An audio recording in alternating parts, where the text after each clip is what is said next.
జై శ్రీరామ్. అందరికీ నమస్కారం. వెల్కమ్ టు న్యూస్ అఖండ.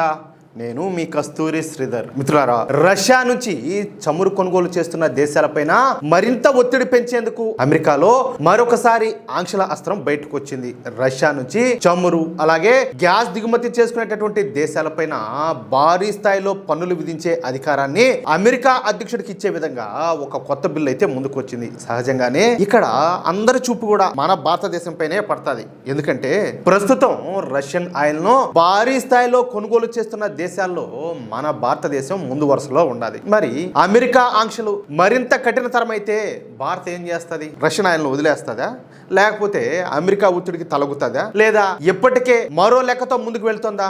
అసలు కథ అనేది ఇక్కడే ఉండాలి. ఉక్రెయిన్ యుద్ధం మొదలైన తర్వాత రష్యా పైన పాశ్చాత్య దేశాలు వరుసగా ఆంక్షలన్నీ కూడా విధించినాయి. చాలా దేశాలు రష్యన్ ఆయిల్ విషయంలో వెనక్కి కూడా తగ్గినాయి. కానీ భారత్ మాత్రం ఒకటే లెక్కేసింది, మన దేశానికి భారీ స్థాయిలో చమురు కావాలా, కోట్లాది మంది ప్రజలకు ఇంధనం అనేది అందుబాటు ధరలో ఉండాలా, ధరలు కూడా అదుపులో ఉండాలా. అందుకే ఎక్కడ దేశానికి ప్రయోజనం ఉంటే అక్కడి నుంచి చమురు కొనాలి అన్న విధానంతో రష్యా నుంచి కొనుగోళ్లను కొనసాగించింది. అందులో ఏంటంటే రష్యా మనకిప్పుడు కూడా మిత్ర దేశమే. సరే, దాని ఫలితం ఏ స్థాయిలో ఉందో ఇప్పుడు నేను చెప్పబోయేటటువంటి లెక్కలు చూస్తే మీకే అర్థమవుతుంది. జూలైలోనే ఇండియన్ ఆయిల్ కంపెనీలో దాదాపుగా 60,000 కోట్ల రూపాయల విలువైనటువంటి రష్యన్ క్రూడ్ ఆయిల్ కొనుగోలు అయితే చేసినాయి. ఇది జూన్ నెలతో పోలిస్తే 2.1% ఎక్కువ. రోజుకు దాదాపుగా 2.8 మిలియన్ బ్యారెళ్ల చొప్పున క్రూడ్ దిగుమతి అవుతా ఉంటే మన దేశ అవసరాల్లో రష్యా వాటా దాదాపుగా 55.5% చేరినట్లు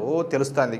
అంటే రష్యన్ ఆయిల్ ఇప్పుడు మన భారత ఎనర్జీ లెక్కల్లో ఎంత కీలకంగా మారిందో మీరే అర్థం చేసుకోవచ్చు. కానీ ఇక్కడే చాలా మంది ఒక విషయం మిస్ అవుతున్నారు. రష్యా నుంచి ఇంత భారీగా చమురు కొంటుంది కాబట్టి భారత్ పూర్తిగా రష్యా పైనే ఆధారపడుతుందని చెప్పేసి అనుకుంటే పొరపాటే. ఎందుకంటే ఒకవైపు రష్యా నుంచి ప్రయోజనం ఉన్నంత వరకు చమురును కొనుగోలు చేస్తూనే, మరోవైపు రేపు ప్రపంచ పరిస్థితులు ఒకవేళ మారినా మన భారతదేశానికి ఇబ్బంది రాకుండా ప్రత్యామ్నాయ మార్గాలను కూడా కేంద్ర ప్రభుత్వం అయితే పెంచుతుంది.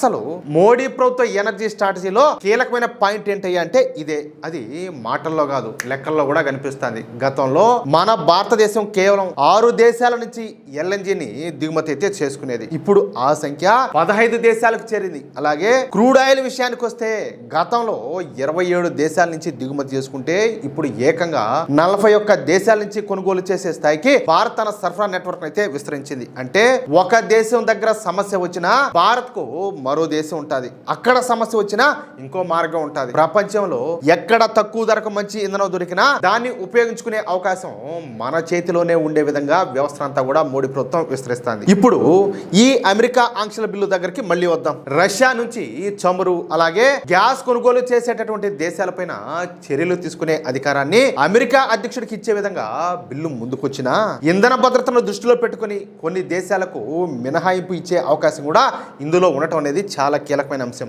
ఎందుకంటే మన భారతదేశం లాంటి భారీ ఎనర్జీ మార్కెట్ పైన ఒక్కసారిగా కఠినమైన నిర్ణయం తీసుకుంటే దాని ప్రభావం కేవలం మన భారతదేశంతోనే ఆగదు. అంతర్జాతీయ చమురు మార్కెట్ సరఫరా అలాగే ధరలపైన కూడా దాని ప్రభావం అనేది పడుతుంది. అందుకే మన భారత విషయంలో అమెరికా కూడా ప్రతి అడుగు లెక్కేసుకునే పరిస్థితి అయితే వచ్చింది. ఇక్కడ మనం అర్థం చేసుకోవాల్సినటువంటి విషయం ఒకటే, భారత రష్యాతో సంబంధాలను కొనసాగిస్తూనే అమెరికాతో కూడా వ్యూహాత్మక భాగస్వామ్యాన్ని ముందుకైతే తీసుకెళ్తుంది. అదే సమయంలో మధ్యప్రాచ్యం నుంచి మొదలుకొని ప్రపంచంలోని అనేక దేశాలతో ఇంధన సంబంధాలను విస్తరిస్తుంది. అంటే అది రష్యా కావచ్చు, లేదా అమెరికా కావచ్చు, లేకపోతే మరో దేశం కూడా కావచ్చు.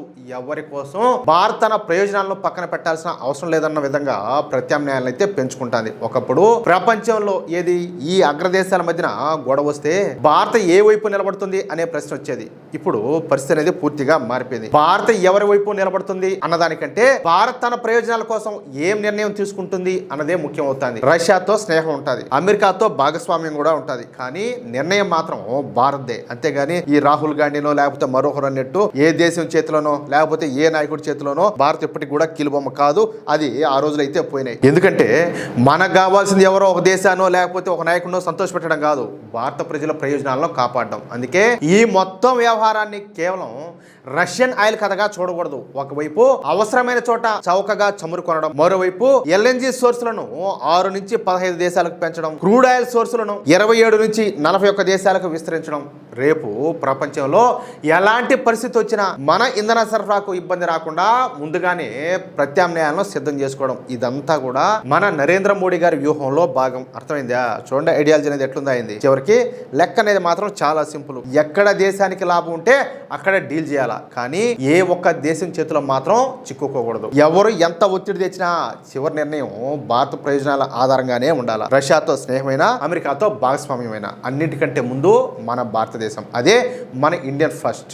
ఏమంటారా? ఎట్లుంది న్యూస్ మిత్రులారా? ఈ న్యూస్ కనుక మీకు నచ్చినట్లయితే ఖచ్చితంగా ఈ న్యూస్ నలుగురికి షేర్ చేయండి. అలాగే ఈ వీడియో పైన మీ అభిప్రాయం ఏంటో ఖచ్చితంగా కామెంట్ చేయండి. అలాగే ఇంతవరకు మీరు కనుక మన ఛానల్ని సబ్స్క్రైబ్ చేసుకున్నట్లయితే ఖచ్చితంగా సబ్స్క్రైబ్ చేసుకోండి. జై శ్రీరామ్, జై హింద్, భారత్ మాతాకి జై.